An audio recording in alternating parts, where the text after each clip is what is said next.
Hey everyone, welcome. This is Ayse Hogan, host of I Got This, also visionary and founder of IAUSM, the International Academy of Universal Self-Mastery, and a life strategist. I like helping people get into a better place. So today I'm sitting here looking at lovely Kelli Hansen. She's one of the authors in a collaborative book that I'm leading called From Bottom to Top. And I mean, obviously you can tell that the title says a lot in just hearing that. We've all had those moments, many of us have had those moments where, where we felt naked, where we felt raw, where we felt, I don't know where I'm supposed to go from here or what choice I'm supposed to make, and just not knowing what to do. And From Bottom to Top is a collaboration of about 40 authors who are sharing their stories. When we're doing this interview, we've just come to, where are we now? We're in July of 2021. And, lockdown is just ending for COVID. Not sure where that's going to go, if we're going to end up back there again, just to sort of give you a time here. And suicide is on the rise. That was one of my reasons for doing this book. That was one of the reasons that spurred this on. We wanted to give people the opportunity to know that there's something else. There's other choices that you can be making. That is not the only choice available to you, even though it can feel like it's the only choice sometimes. So we wanted to talk about that. So Kelli, thank you so much for joining us today. Yes, thank you so much for having me on. I really appreciate it. Awesome. I'd like you to give us a little bit of your bio. Who are you right now? Again, my name is Kelli Hansen. I am the founder of BCC Evolution. It's a mental health and suicide awareness nonprofit. I also am an NLP life coach, mental health speaker and educator, mom of 3 incredible kids most of the time. Just kidding. And I really just I am a thrill-seeking adventurist. I like to go skydiving, ride dirt bikes, anything that pumps up my adrenaline, and really just looking to make a impact on this thing that we call life through my nonprofit. That's awesome. That is awesome. That's so amazing. So, we've all had those moments. We talked about it, right? We all had those moments. I'm going to ask you, at what point did you feel like, and, we've all gone through things, so we're not going to get into that too much because, that's going to be in your chapter, which is called, what is it called? Make Mental Health Matter? Yep. Make Mental Health Matter. Yep. And so in that chapter, you're going to be telling your story, obviously. But when you were living it, when you were living what you were going through, at what point did you know? How did you know that you'd hit bottom? Yeah, I would say mine's probably a lot more clearly defined than some people, just because I lost my middle sister to a completed suicide on February 20th, 2017. And that's my whole story is really about that day. And it was probably, it was kind of hard for me to write, but then also to read it again when we got the edits. But that was pretty much the bottom of what was happening in my life. And I also experienced other traumas that I talk about in my chapter during that time frame. So that was really, of everything else that I've ever gone through in my life, that was definitely that rock bottom point for sure. Can't even imagine. We sometimes we have sister, parents can go, and that's hard enough. But when it's a sibling, someone that we feel like is going to be in our lives till we grow old, that I can't even imagine right now what that would feel like for you. What would you say were the biggest signals? Obviously that you felt grief, for sure. But what would you say were the biggest signals for you, like that were like the danger signs? I know that I was really just making myself busy. That whole next year, I found myself just in this busy mode of, I had a newborn baby and I just kept rolling. I wasn't really even, I don't even know if I was necessarily living. I was just merely surviving. And I don't talk about this, so this is kind of a funny story. I guess funny, interesting. But when I really knew was I was working for a corporation and they were moving me from one supervisor to another supervisor, and I just lost it. I literally just started bawling, and my supervisor kind of like deer in the headlights was like, what do I do with this information? And he's like, we're just moving you to a team right next to us. And I was like, no, it's not even that. I just, and he's like, you may want to talk to HR about taking a leave. And I was like, yeah, that's probably a pretty good idea. So it was later towards the end of that year in, I want to say November, December, that it just all hit me like a train. And I was like, man, I gotta figure out what's going on and take a step back and really look at myself. And that's what we do, right? We tend to suppress and keep going and going and thinking as long as we just, keep ourselves busy or not deal with it or whatever, it will go away. And that's the exact opposite of what we should be doing. You've got to deal with this stuff. And if you don't, we've all had those moments where like all of a sudden we look like we're a crazy person over something so small, and it's not. It was just that last little thing that tipped the scales and everything starts flooding out. I think, yeah, that's a big one. So what made you decide? Did you end up taking a leave? I did. So I went on a leave of absence for 6 weeks, and I took advantage of the corporation offered 10 free sessions for a therapist, which was great. It sufficed for what I needed at that moment. But the big turning point was I went to this 3-day thinking it was like this motivational rah, rah, rah. And it ended up being this thing that the very first day I was crying the whole entire time because we were doing some NLP techniques that took me back to my childhood. And I was able to forgive my sister and forgive myself. And that was huge for me. I never knew that was what I needed, was to be able to forgive her and myself. And that conference that I went to was literally the one defining moment that transformed where I was going in life and how I was coping with her death. Awesome. Thanks for sharing that. Isn't it funny how it shows up when we're ready to make some kind of a change? What we need shows up for us. And we never know what that's going to look like. We never know what that's going to look like. We just have to be open to being there for it or taking that opportunity that shows up for us. So how long was it, would you say, before you felt like, okay, so you've made this change, you've gone to this 3-day thing. You can feel things starting to shift, I guess, in you at that point. So how long do you think it was before you felt like your life was changing again? Like we were on the rise? I think it was, I know it was after that conference. I mean, it took a little bit of time because I was pretty drained after everything that we did in those 3 days. And I knew that I wanted to do something, but I didn't quite know what it was that I wanted to do. And I had worked with another nonprofit for years prior to that focused more on the adolescent aspect, but my sister was an adult. And so I knew I wanted to create something that would focus on the adult aspect. And my sister struggled from mental health challenges. And I kind of just put it out there into the universe. Like you were saying, sometimes you just put it out and figure out what's happening. And I put it out in the universe and I wrote it down as a goal to create a nonprofit. And I had an amazing mentor that challenged me to make it reality. And it really shifted pretty quickly for me. I think that was just what I needed to move forward in life. And doing NLP, which is Neuro-Linguistic Programming, it's really works with your unconscious mind. And I did a couple more sessions even after that.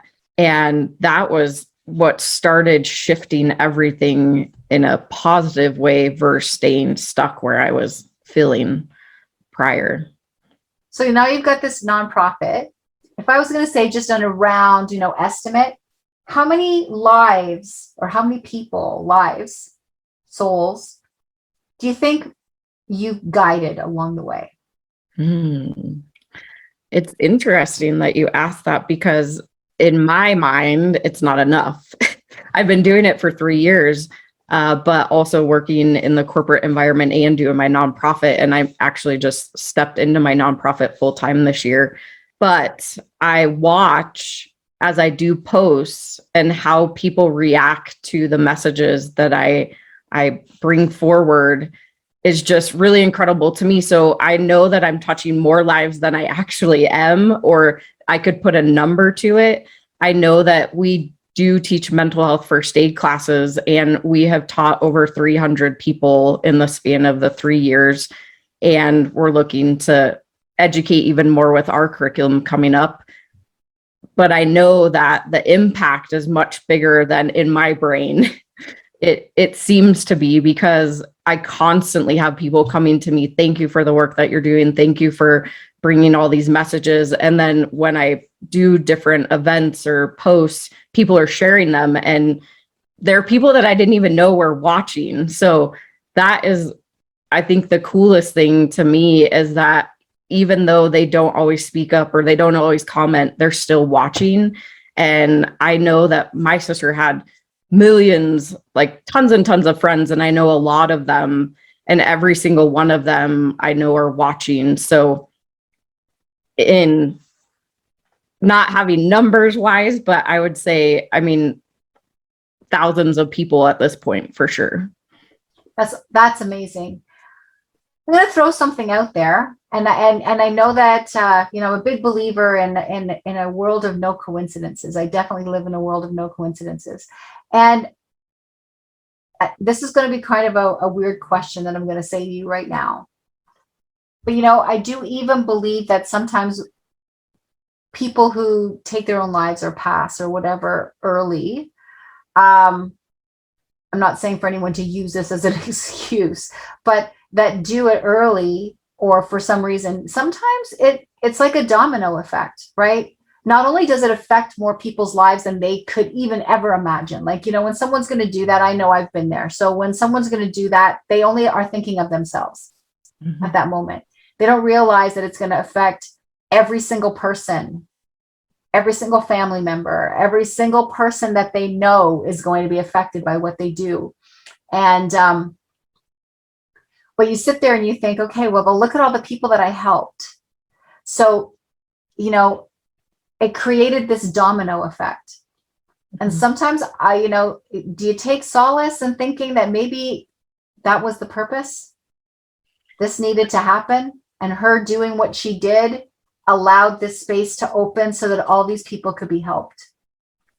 Yeah, I've actually been thinking about that a lot lately, because I am like, man, I would have been stuck in this corporate world where I didn't actually feel like I fit, but I did a good job while I was there, or I believe I did.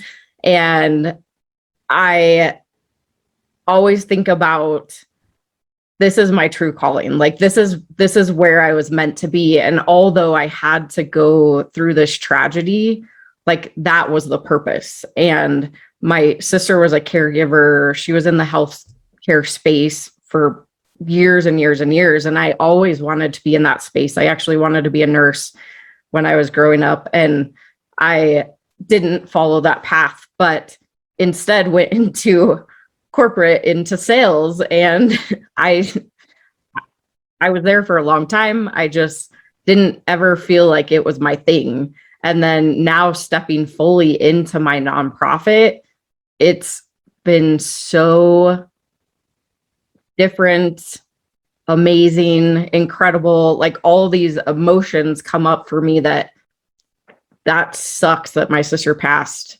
but she put me exactly where I was supposed to be. I do believe that for sure. We all have our purpose, and we sometimes think that our purpose means that we're supposed to be, doing something or heading somewhere or something. And sometimes our purpose is just to create and help somebody along their purpose. you know, um, interesting. And I, like I said, sometimes because, so many people try to do something like what your sister did and it doesn't succeed because it wasn't meant for them to do that. Yeah. Yeah. It wasn't meant for them to happen. So where do you think you're headed? Where do you think you're headed from here? Where, if I could snap my fingers and give you like whatever you want right now, where do you think you're headed right now? I know my goal is to be as big as the American Foundation of Suicide Prevention, also as big as NAMI, the National Alliance of Mental Illness. I want to be playing with the big boys. I want to be impacting as many lives as they impact on a daily basis. And so that is my goal. And I know that we will get there. I feel it in my heart that the momentum that we're creating right now is going to launch us into this incredible space of being able to be that nonprofit that people think about. When I need a resource, I'm going to BCC Evolution. Or if I need to be educated about mental health or suicide prevention, I'm going to go to BCC Evolution. And that's what I'm really creating right now, is this legacy to live on even after I pass that will ultimately help and save so many lives within mental health and suicide prevention. That's amazing. That is awesome. Again, I'm awesome. I don't even know. It's like, that's magnanimous. It's a wonderful thing to be saying. And it's an incredible, incredible journey that you're on right now. And, our biggest thing is we always want to contribute. We want to have that feeling of contribution, to be in a place where we can contribute to others. So, you're there and you're doing it and it's great. And, from bottom to top, one of the things that we decided, myself and the publisher, and I think was a big thing also for all the authors that joined in, was not how much money they were going to make off the book, but it was where that money was going to be going. And, the proceeds from bottom to top are all going to suicide intervention and prevention, which you'll actually be sending me some names of some places that, because there are some charities out there that are not on the up and up. So I definitely do want something that's been vetted for sure, so we can help as many people as we can with this. If when someone's reading your chapter, as someone reads it and they're finishing your chapter, what is your desire? What's your biggest desire that they walk away with from your chapter? That some understanding, some realization? I want people to understand that they're not alone. And even though you may feel completely alone, surrounded by millions, we all have a voice, and that we can all reach out and talk to somebody.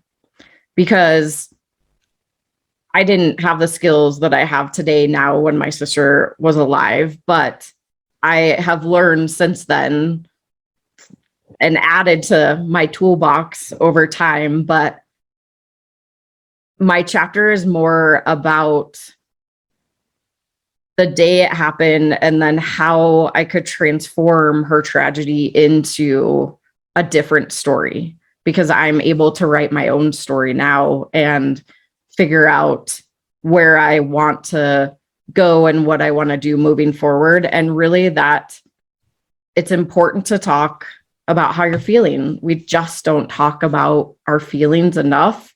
And there's always somebody that will listen, whether you feel like they will or not.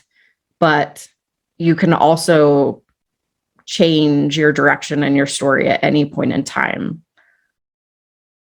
So we just have to make sure that we open our mouths and communicate. Awesome. And it might not even be the people that are right around you. So, I mean, sometimes they might even be the cause of why you're feeling the way you're feeling. So if you want it bad enough, if you desire help bad enough, if you want this for yourself, trust in that you'll find it. If you look hard enough, you'll find it. And I think that I feel that people always say, I can't find anything. And the more first of all, it's not possible. One of the biggest things is when my clients come to me, I don't know if this happens to you, but I've tried everything. I've tried everything and nothing works. And the very first thing I always say to them is, you're lying to me right now. And they'll look at me like with this look of shock. And I'll say, if you tried everything, you would have found an answer. Yeah. Right? There is other things. Just you've tried everything that you know. That doesn't mean that you have tried everything. There's other people who know more options for you. You just have to be willing and wanting to find them. And you will. Right? And you will. So you might not find them in that instant, but you will find them. You know, you just have to be persistent and it'll be there. And you need to know the value of your life. That's my tip anyway. So I'm going to ask you now, what's your best tip that you like to give? I've actually come up with 6 strategies for myself as far as my own mental wellness. And one of my top that I always talk about is words matter. And it's all about how you speak about yourself, how you speak about others. And in the mental health space, we really talk about person first language. So I am a person first, and then my illness or my diagnosis is second to me. And when people are constantly telling themselves certain things about, like, if you're like, I'm depressed or I'm OCD, you want to start changing that verbiage to, I experience depression, or I live with depression, or I live with OCD. And then it removes you from that label that you start to put on yourself or other people put on you. And if you're running around and saying, everything bad happens to me, I can't ever get a break, that your brain naturally is like, okay, because it doesn't know anything. It lives in black and white. It's a yes or no. And on the flip side, if you run around and say, I'm happy, I have abundance, good things happen to me, I meet amazing people, like you were talking, everything happens for a reason, then your brain is like, okay. And it'll start bringing all these things into your life. And even if you have to fake it till you make it, Yep. you really have to start using different words. And the one thing that I always say is, if we open our minds, hearts, and mouths, together we'll make mental health matter. And I really, truly believe it goes from your mind to your heart and has to come out of your mouth to really make something matter, especially mental health. Absolutely. I have 3 things that I say to myself when I first wake up in the morning, because usually when you first wake up in the morning, that inner critic wakes up right away. That nattering in your head is up and just like, already regurgitating a lot of very negative stuff at you. And so as soon as I open my eyes in the morning, the very first thing is I say to myself is, I am completely 100% committed to myself. I'm 100% committed to myself, and I've got my back. Right. So that's the first thing. And I've got my back as a second. But the last thing I always say is, and I'm open to every possibility that's going to show up for me today to make my day better than it was yesterday. And, the minute you are open to all the possibilities, not just the ones you think you should be open to, but just be open to all the possibilities, it's amazing what shows up. And it's amazing just how what's saying that just shifts your morning, just shifts the way that you wake up in the morning. And you should have your own back. Don't wait for other people to have your back. You've got your back, and higher power has your back. That's all you need. That's really all you need. And just being committed to yourself. Thanks so much, Kelli, for joining us today and for sharing in the book as well. I haven't even read all the chapters yet. I'm waiting to get them. So, I'm looking forward to reading it. So thank you so much. Thank you again. And how would somebody contact you, Kelli? What's your website? What's for the nonprofit? Tell me a little bit about that. Yes. And I just want to say thank you so much for giving all of us this opportunity. I think it's an incredible, I'm excited to read all the chapters too, because it's I know it's going to be an incredible book that has a whole bunch of really great authors in there. So thank you so much for creating this opportunity. And if you want to check out BCC Evolution, you can find us. We're on Instagram, Facebook, It's all /BCC Evolution. And then our website is www.bccevolution.org. And if you are one of those people that is struggling and or needs somebody to talk to, you're more than welcome to reach out to myself or any of my board members. We will get back to you, but jump on our website and send us a message if you're one of those people that's struggling and needs a little help along the way. Absolutely. Absolutely. Thanks so much, Kelli. Thank you everyone for listening, and have a great day. Have your back.